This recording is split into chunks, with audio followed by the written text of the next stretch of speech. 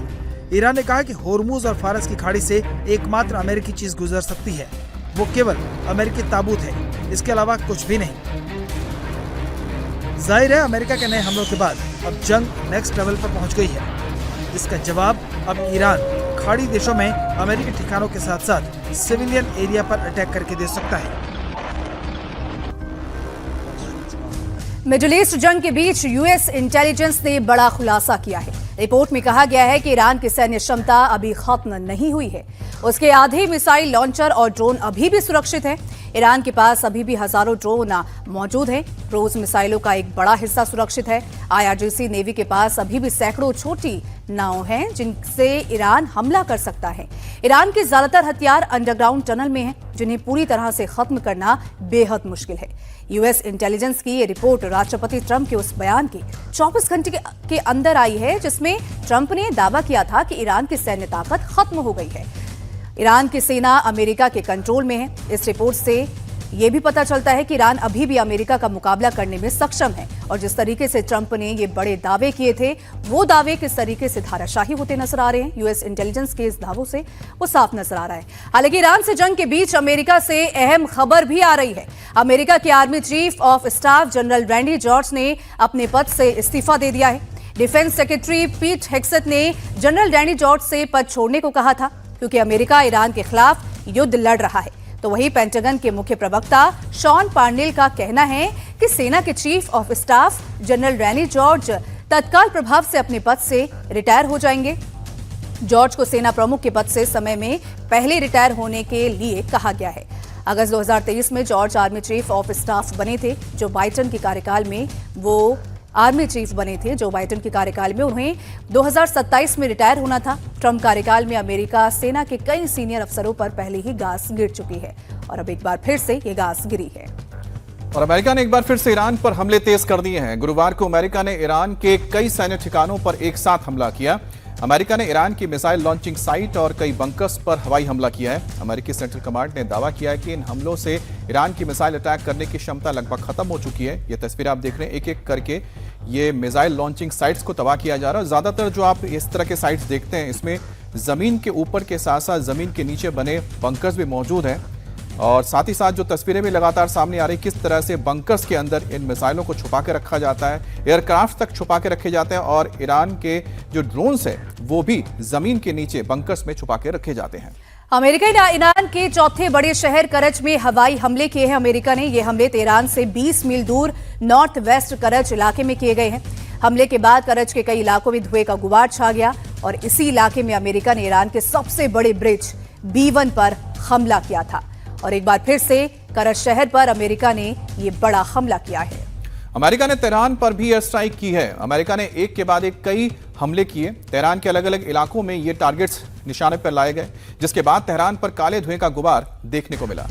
ये आप तस्वीरें देख रहे हैं, किस तरह से हमले के बाद ये काले धुएं का एक बवंडर जैसा पूरे आसमान में छा गया है और नीचे आग के जो लपटें हैं, आग की लपटें आसमान की ओर उड़ती हुई दिखाई दे रही हैं। जाहिर सी बात है कि कोई बड़ा यहाँ पर एक बेस था या फिर ईंधन का डिपो हो सकता है या हथियारों का जखीरा हो सकता है जहां पर हमला किया गया, क्योंकि उसके बाद ये काले धुएं का जो गुबार उठ रहा है, जाहिर सी बात है कि कोई बड़ा गोदाम या फिर कोई केमिकल या फिर ईंधन का कोई डिपो रहा होगा जिसे हमले में उड़ाया गया। अमेरिका के हमले पर ईरान ने भी अब जोरदार पलटवार कर दिया है। ईरान ने हवाई हमले में शामिल एक अमेरिकी फाइटर जेट को मार गिराए जाने का दावा किया है। ईरान ने इस एक्शन का वीडियो भी जारी किया।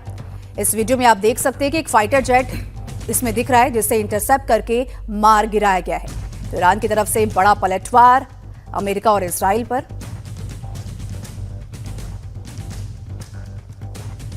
अब ईरान ने सऊदी अरब में प्रिंस सुल्तान एयरबेस पर अमेरिकी ठिकानों पर हमला किया है। इस हमले में एयरबेस में मौजूद अमेरिका का टाइप 2 रडार तबाह हो गया। ये रडार थर्ड मिसाइल सिस्टम के लिए डिफेंस के तौर पर काम करता था और इसी रडार के जरिए ही आने वाले किसी भी एयर स्ट्राइक को रोका जाता था, उन्हें सबसे पहले चिन्हित किया जाता था।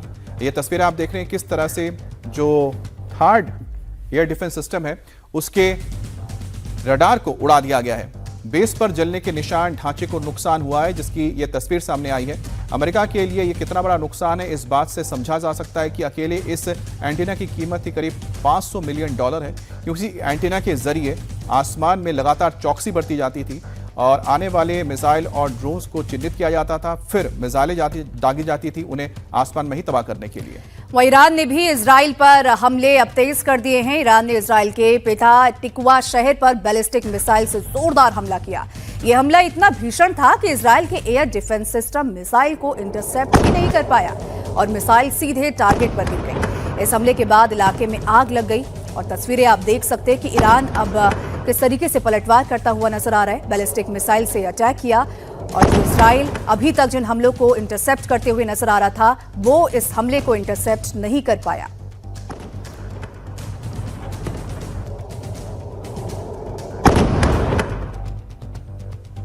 अब ईरान ने सेंट्रल इजराइल पर भी बैलिस्टिक मिसाइलों से हमला किया है। बताया जा रहा है कि हमले रिहायशी इलाकों में किए गए हैं। हमले का वीडियो भी सामने आया है जिसमें बैलिस्टिक मिसाइल टारगेट को हिट करता हुआ देखा जा रहा है।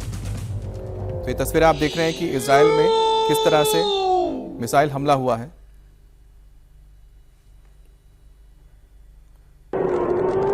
और सेंट्रल इजराइल जिसमें सबसे ज्यादा इस वक्त हमले की जद में है, क्योंकि तमाम जो ईरान की मिसाइलें दागी जा रही हैं वो सीधे इजराइल के बीचों बीच आकर गिर रही हैं। लेकिन ज्यादातर मिसाइल को जिस तरह से हमने देखा है कि इंटरसेप्ट कर लिया जाता है, उनमें से कुछ ऐसी मिसाइल भी होती है जिसको इंटरसेप्ट नहीं किया जाता और जो मिसाइलें इंटरसेप्ट नहीं हो पाती हैं वो फिर तबाही करती हैं।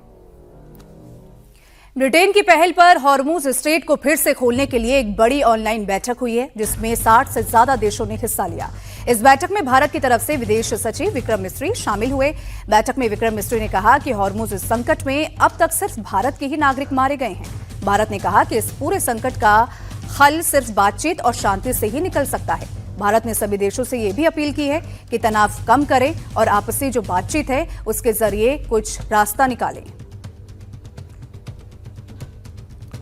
और स्टेट ऑफ हॉर्मुज को लेकर जो संकट है उस पर अब यूएन सिक्योरिटी काउंसिल की एंट्री हो गई है। बहरीन ने सिक्योरिटी काउंसिल में एक प्रस्ताव रखा है जिसमें कहा गया है कि स्टेट ऑफ हॉर्मुज को खोलने के लिए जहाजों की सुरक्षा के लिए सभी डिफेंसिव उपाय अपनाए जाएं। इसमें यह भी साफ लिखा है कि उपाय आक्रामक न होने की वजह से बेहतर होगा। भारतीय समय के मुताबिक आज शाम को 8:30 बजे यूएन सिक्योरिटी काउंसिल में इस प्रस्ताव पर वोटिंग होगी। इससे पहले कई देशों को लेकर सभी आवश्यक संसाधनों के जरिए इस्तेमाल करने की इजाजत इस हिसाब से दी गई थी कि ताकि लोग हॉर्मुज स्ट्रेट से अपने टैंकर्स को निकाल सकें, जिसमें संभावित सैनिक कार्रवाई भी शामिल थी। इस मसौदे में देशों को कम से कम 6 महीने के लिए स्टेट ऑफ हॉर्मुज और आसपास के इलाके में परिस्थितियों के हिसाब से सभी रक्षात्मक उपायों का उपयोग करने की अनुमति दी गई है। अगर इस प्रस्ताव पर सहमति बन जाती है तो ईरान पर स्टेट ऑफ हॉर्मुज खोलने का दबाव बढ़ जाएगा। इस बीच लीग ऑफ अरब ने ईरानी हमलों की निंदा की है और संयुक्त राष्ट्र से हमलों को रोकने के लिए हस्तक्षेप करने का आग्रह भी किया है। अरब लीग के महासचिव अहमद अबुल घीत ने ईरान द्वारा अरब देशों के खिलाफ किए जा रहे मिसाइल और ड्रोन हमलों को लेकर अंतर्राष्ट्रीय कानून का उल्लंघन करार दिया और इसकी निंदा की है। लेकिन बहरहाल अब बहरीन के इस प्रस्ताव पर देखना होगा कि क्या रुख रहता है, जिसमें माना गया है कि इसमें फोर्स के अलावा दूसरे जो उपाय हैं उनको इस्तेमाल किया जाए। मिडिल ईस्ट में जारी जंग के बीच ईरान की तरफ से बड़ा बयान अब सामने आ गया है। ईरान के उप विदेश मंत्री काजिम गरीबाबादी ने कहा कि ईरान जल्दी ही हॉर्मुज स्ट्रेट से निकलने वाले जहाजों से टोल वसूलना अब शुरू करेगा। इसके लिए ईरान की तरफ से रेट तय किया जाएगा। तो यानी कि ये उन तमाम देशों के लिए एक बहुत बड़ा ये झटका है जो अपने टैंकर्स इस हॉर्मुज स्ट्रेट से होकर गुजरते हैं, जिनके टैंकर्स अब इसमें टैक्स वसूला जाएगा, ये ईरान की तरफ से कहा गया है।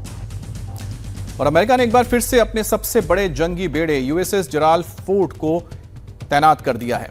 एक बार फिर से इसे भूमध्य सागर में तैनात किया जा रहा है। ईरान पर हमलों में यह महत्वपूर्ण भूमिका निभाने वाले बेड़े में से एक है। इसे उस वक्त हटाना पड़ा था जब इसमें आग लगने की खबर आई थी। अब ईरान ने तो दावा किया था कि उसने हमला करके यूएसएस जेराल्ड फोर्ड को नुकसान पहुंचाया है। आग लगने के बाद 5 दिन पहले वॉरशिप क्रोएशिया के पोर्ट पर भेजा गया था। अब पूरी तरह से रिपेयर होने के बाद यह वॉरशिप फिर से एक बार भूमध्य सागर में लौट रहा है, जहां से वो फिर से ऑपरेशंस में हिस्सा लेगा। अमेरिकी राष्ट्रपति डोनाल्ड ट्रंप ने ट्रेड पॉलिसी में बड़ा फेरबदल कर दिया है, जिसके तहत अब विदेशी ब्रांडेड दवाओं पर 100% तक का टैरिफ लगाने का आदेश दिया है। इसका सीधा असर उन फार्मा कंपनियों पर पड़ेगा जो अपनी दवाइयां अमेरिका के बाहर बनाते हैं। ट्रंप ने साफ कर दिया है कि कंपनियों को न सिर्फ अपनी दवाओं की कीमतें कम करनी होंगी, बल्कि उनका उत्पादन भी अमेरिका के अंदर ही करना होगा। तो वहीं जो कंपनियां इन शर्तों को पूरी तरह नहीं मानेंगी, उन पर भारी जुर्माना और टैक्स भी लगाया जाएगा। इसके अलावा स्टील, एल्यूमिनियम और तांबे जैसे मेटल प्रोडक्ट्स के टैक्स नियमों में भी बड़ा बदलाव राष्ट्रपति ट्रंप ने किया है, जिसमें कई सामानों पर टैरिफ की दरें घटाई गई हैं और टैक्स वसूलने का तरीका भी बदल दिया गया है। नए नियम के मुताबिक जो कंपनियां अपना उत्पादन अमेरिका शिफ्ट करेंगी, उन्हें 20% टैक्स देना होगा। तो वही आदेश न मानने वाली कंपनियों पर 100% टैरिफ वसूला जाएगा। अब बात करते हैं भारत की और भारत की रक्षा की। बेहद खतरनाक मिसाइलों और हथियारों से लैस समंदर का एक और प्रहरी आईएनएस तारागिरी आज से भारतीय नेवी में शामिल होने जा रहा है। आईएनएस तारागिरी भारतीय नेवी का नया मॉडर्न स्टिल्थ फ्रिगेट है। आज विशाखापट्टनम के नेवल डॉकयार्ड में औपचारिक रूप से इसे कमीशन किया जाएगा। रक्षा मंत्री राजनाथ सिंह इस समारोह में अध्यक्षता करेंगे। आईएनएस तारागिरी ये प्रोजेक्ट 17A नीलगिरी क्लास के चौथे स्टिल्थ गाइडेड मिसाइल फ्रिगेट में से एक है। इस वॉरशिप को पूरी तरह से स्वदेशी तकनीक के जरिए मझगांव डॉक में बनाया गया है। मझगांव शिप बिल्डर्स ने इसको तैयार किया। यह वॉरशिप आत्मनिर्भर भारत और मेक इन इंडिया का प्रतीक है, जो भारतीय नौसेना की समुद्री ताकत को और मजबूत कर रहा है। सितंबर 2020 में इसे बनाने का काम शुरू हुआ था। 28 नवंबर 2025 को इसे नेवी को ट्रायल के लिए सौंप दिया गया था। इसे रिकॉर्ड 81 महीने में तैयार किया गया और 3 महीने के ट्रायल के बाद आज इसे कमीशन किया जा रहा है और इसमें मिसाइलें लैस है।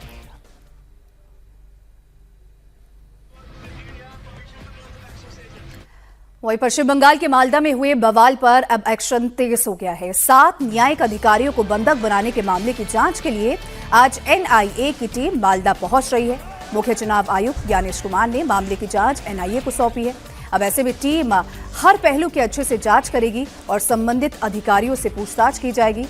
वहीं दूसरी ओर मामले में अब तक पुलिस ने ISF उम्मीदवार मौलाना शाहजहां अली के साथ 18 लोगों को गिरफ्तार किया है, जबकि बाकी आरोपियों की तलाश अभी जारी है।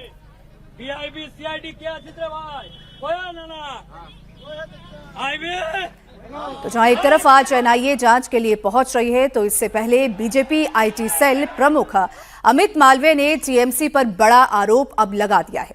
अमित मालवीय ने एक पोस्ट शेयर किया जिसमें TMC की मंत्री सबीना यास्मीन प्रदर्शनकारियों के साथ दिखी।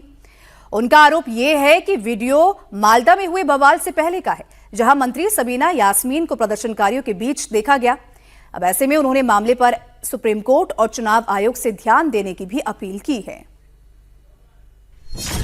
चुनाव से पहले बंगाल में कौन करवाना चाहता है दंगा?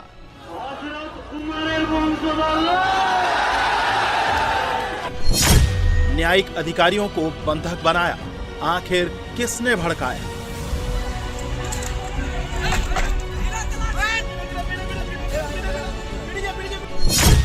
मालदा में किसने आग लगाई? दीदी को साजिश नजर आई।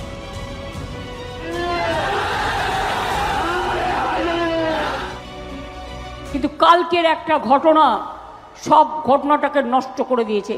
আমি জানি না কারা এটা করেছে, প্ল্যান করে করেছে डेफिनेटली। ISF का उम्मीदवार शाहजहां अली पकड़ा गया। अफसरों को बंधक बनाने वाले 18 उपद्रवी गिरफ्तार हुए।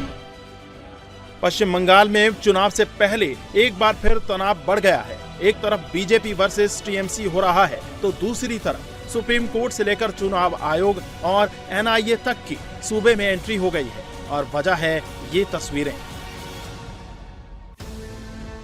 जहां SIR से नाराज लोगों ने बुधवार रात पहले 7 न्यायिक अफसरों को भीड़ ने बंधक बनाया, जमकर हंगामा किया, तोड़फोड़ की और इसके बाद गुरुवार को हजारों प्रदर्शनकारी जुटे। SIR के खिलाफ प्रदर्शन किया गया। हालांकि अब एक एक का ढंग से इलाज हो रहा है। मालदा में बवाल पर चुनाव आयोग सख्त है। मुख्य चुनाव आयुक्त ज्ञानेश कुमार ने NIA को मामले की जांच सौंपी है। अब तक 18 आरोपियों को पुलिस ने गिरफ्तार कर लिया है। ISF का उम्मीदवार शाहजहां अली भी अरेस्ट कर लिया गया है और अन्य आरोपियों की तलाश हो रही है, जिसमें सबसे पहले है AIMIM के नेता मुफक्रुल इस्लाम। AIMIM के नेता के लोगों को भड़काने का वीडियो सामने आया है। मुफक्रुल ने ही मालदा में हुए विरोध प्रदर्शनों का नेतृत्व किया और लोगों को जमकर भड़काया, जिसके बाद उपद्रवियों ने न सिर्फ न्यायिक अफसरों को 8.5 घंटे तक बंधक बनाया, बल्कि उन पर लाठी डंडे और पत्थरों से हमला किया। दरअसल बुधवार को मालदा के कालियाचक इलाके में SIR पर मिली गलतियों को निपटारा करने के लिए 7 न्यायिक अधिकारियों की टीम भेजी गई थी, जिनमें 3 महिला अफसर भी थी। लेकिन टीम के पहुंचने से पहले ही कुछ प्रदर्शनकारी BDO ऑफिस के बाहर जमा हुए और BDO ऑफिस को घेरकर नारेबाजी करने लगे। प्रदर्शनकारी वोटर लिस्ट से अपना नाम कटने से नाराज थे। ऐसे में भीड़ ने न्यायिक अधिकारियों से मिलने की मांग की और मांग पूरा नहीं होने पर लोगों ने अफसरों को घेर लिया। इसके बाद न्यायिक अधिकारियों ने इसकी सूचना पुलिस को दी, लेकिन पुलिस ने पर्याप्त इंतजाम नहीं किए। रजिस्ट्रार जनरल ने भी प्रशासन से बात की, लेकिन कोई एक्शन नहीं हुआ। इसके बाद अफसरों को बंधक बनाने की खबर कलकत्ता हाईकोर्ट के चीफ जस्टिस तक पहुंची और उन्होंने DGP गृह सचिव से बात की। इसके बाद भी मालदा के SP और कलेक्टर मौके पर नहीं पहुंचे। फिर मामले में सुप्रीम कोर्ट के चीफ जस्टिस सूर्यकांत ने हस्तक्षेप किया और तब जाकर रात करीब 11 बजे पुलिस की टीम मौके पर पहुंची और 7 न्यायिक अफसरों को कड़ी सुरक्षा के बीच बाहर निकाला गया। हालांकि उपद्रवियों को किसी का डर नहीं था, और हो भी क्यों, क्योंकि हाईकोर्ट के चीफ जस्टिस DM SP को फोन करते रहे हैं, लेकिन किसी ने फोन नहीं उठाया और पुलिस प्रशासन को फोर्स भेजने में घंटों लग गए। उपद्रवियों ने पुलिस की गाड़ी पर न सिर्फ पथराव किया, बल्कि बांस बल्लियों से रास्ता रोकने की कोशिश भी की। मालदा में हालात कितने तनावपूर्ण थे, उसका अंदाजा इस बात से लगा सकते हैं कि न्यायिक अफसरों को भीड़ के चंगुल से छुड़वाने के लिए CJI सूर्यकांत रात 2 बजे तक जागते रहे। हालांकि गुरुवार को जैसे ही कोर्ट खुला, मामले में CJI ने मालदा पुलिस प्रशासन को कड़ी फटकार लगाई। इलेक्शन ऑब्जर्वर को बंधक बनाने की सोची समझी साजिश और भड़काऊ साजिश जैसा बताया। कोर्ट ने कहा कि बंगाल की कानून व्यवस्था पूरी तरह ढह गई है, जिसके बाद कोर्ट ने इलेक्शन कमीशन को मामले की जांच CBI और NIA से कराने के आदेश दिए। साथ ही न्यायिक अधिकारियों की सिक्योरिटी के लिए केंद्रीय बलों की तैनाती करने के लिए भी कहा। अब SIR ने मामले की सुनवाई के दौरान 5 से ज्यादा लोग एक साथ जमा नहीं हो सकेंगे। इसकी जिम्मेदारी बंगाल के होम सेक्रेटरी, DGP, DM और पुलिस अफसरों की होगी। कोर्ट ने बंगाल के चीफ सेक्रेटरी, DGP, मालदा के DM और SSP को कारण बताओ नोटिस जारी किया है। 6 अप्रैल की शाम 4 बजे ऑनलाइन मौजूद रहने के लिए कहा है। हालांकि सुप्रीम कोर्ट के सख्त रुख का असर नहीं दिखा। गुरुवार सुबह से ही मालदा में हजारों प्रदर्शनकारी जुटे, SIR के खिलाफ प्रोटेस्ट किया। नेशनल हाईवे 12 पर मंगलबाड़ी इलाके में और इंग्लिश बाजार के जादपुर में रोड जाम किया। प्रदर्शनकारियों ने इलेक्शन कमीशन के खिलाफ नारेबाजी की और खूब हंगामा हुआ। प्रदर्शन कर रहे ज्यादातर लोग मुस्लिम समुदाय के हैं, जिनका आरोप है कि इलेक्शन कमीशन ने चुन चुन कर मुसलमानों को टारगेट किया है और उनके नाम काटे गए हैं। ऐसे में जब तक वो नाम नहीं जोड़े जाते तब तक प्रोटेस्ट जारी रहेगा। वहीं मामले में सियासत चरम पर है। ममता बनर्जी इसे सोची समझी प्लानिंग बता रही हैं, तो बीजेपी का कहना है कि लोग समझ गए हैं कि अगर इस तरह की हिंसा को रोकना है तो बंगाल से दीदी की विदाई जरूरी है। কিন্তু কালকের একটা ঘটনা সব ঘটনাটাকে নষ্ট করে দিয়েছে। আমি জানি না কারা এটা করেছে, প্ল্যান করে করেছে ডেফিনেটলি। আমি তো নিজেই কিছু জানি না। আমার খুব মনে হচ্ছে একমাত্র মানুষ ছাড়া আর কেউ আমার সাথে নেই, সবটাই কেড়ে নিয়েছে। এবার ওরা ইলেকশনটা বাতিল করার চক্রান্ত করছে। একটা ঘটনা নিয়ে বলে দিচ্ছে সারা রাজ্যের আইন শৃঙ্খলার অবস্থা খারাপ। একটা ঘটনা আপনারা বানাবেন আর সেই ঘটনা নিয়ে সারা বাংলার বদনাম হবে। বিজেপির এটা গেম প্ল্যান জেনে রাখবেন। এখানকার নির্বাচন ক্যান্সেল করে রাষ্ট্রপতি শাসন জারি করার। আপনারা কি সেটা চান? না আপনারা শান্তি চান? আপনারা বাংলায় থাকতে চান? আপনারা তৃণমূলের সরকার চান? আপনাদের ঠিক করতে হবে। एक्शन लेना चाहिए। कॉन्स्टिट्यूशन को अटैक कर रहा है, ये पीछे रूलिंग पार्टी है, वहां का पत्ता सिर्फ साबिना यास्मीन है। ये लोग बहुत दिन से कर रहा है, इसलिए बंगाल में चेंज चाहिए। ये तोड़फोड़ करने वाला आदमी, पत्थर छोड़ने वाला आदमी, आग लगाने वाला आदमी, नेशनल हाईवे को ब्लॉकेट करने वाला आदमी, इसको सबक सिखाना चाहिए। इसलिए यहाँ भाजपा सरकार चाहिए। हालांकि मालदा में बवाल पर सुप्रीम कोर्ट ने ममता बनर्जी की सरकार को फटकार लगाई, लेकिन तृणमूल कांग्रेस बार बार इस सब के लिए बीजेपी और इलेक्शन कमीशन को ही जिम्मेदार ठहरा रही है। लेकिन कभी टीएमसी का साथ देने वाली कांग्रेस का ही कहना है कि चुनाव के वक्त दंगा फैलाना ममता बनर्जी की पुरानी आदत है। नाम कौन बात दिया? Election commission. लीगल वोटर्स को हैरास कौन किया? Election commission. पुलिस का ये जो ट्रांसफर्स है एडमिनिस्ट्रेशन का, कौन कर रहा है? Election commission. ये सब खेल इलेक्शन कमीशन खेल रहा है, तो रिस्पॉन्सिबिलिटी तो उनको ही लेना चाहिए। यहां पर इलेक्शन कमीशन प्रोवोक कर रहा है और भाजपा स्पॉन्सर्ड पार्टियों ने भाजपा के कहने पर ये गोलमाल का सिचुएशन सीन क्रिएट कर रहे हैं। भारत के जो चीफ जस्टिस है वो रात 2 बजे तक जग कर उस घटना की बारीकियां देख रहे हैं कि किस तरीके की रिपोर्टिंग ले रहे हैं, तो इससे शर्म होने जैसे इससे बड़ी शर्म की बात और क्या हो सकती है। पूरे देश आश्चर्य हो चुका है, पूरे देश को सदमा पहुंचा है कि लॉ एंड ऑर्डर नाम की कोई चीज़ ही नहीं है। और ये पूरे घटना के पीछे ममता बनर्जी का हाथ है। ममता बनर्जी का उस्काने वाला जो बयान आया, उस बयान के कारण ही इस तरीके की घटना घटी है। मुर्शिदाबाद में ममता बनर्जी जब जितने कम है वो बेहतर होगी, क्योंकि ममता बनर्जी ज्यादा आने का मतलब ये होता है यह दंगा लगाना जरूरी है। उनको ये दंगा लगाना ही पड़ेगी। पिछले बार मुझे हराने के लिए वो दंगा लगाई थी, वो भी राम नवमी के दिन पे, और उनके पार्टी के विधायक क्या कहा था सबको पता है। मैं बार बार इसमें जिक्र करूँ ये बात, एक ही बात, ममता बनर्जी मुर्शिदाबाद में जितने ज़्यादा रुकेगी उतने ज़्यादा ही यह दंगा लगने की संभावना बनेगी। मालदा में बवाल पर चुनाव आयोग सख्त है। आज एनआईए की टीम पश्चिम बंगाल पहुंचेगी, मामले की जांच शुरू होगी और आखिर मालदा में जो हुआ उसके पीछे किसकी गंदी सोच थी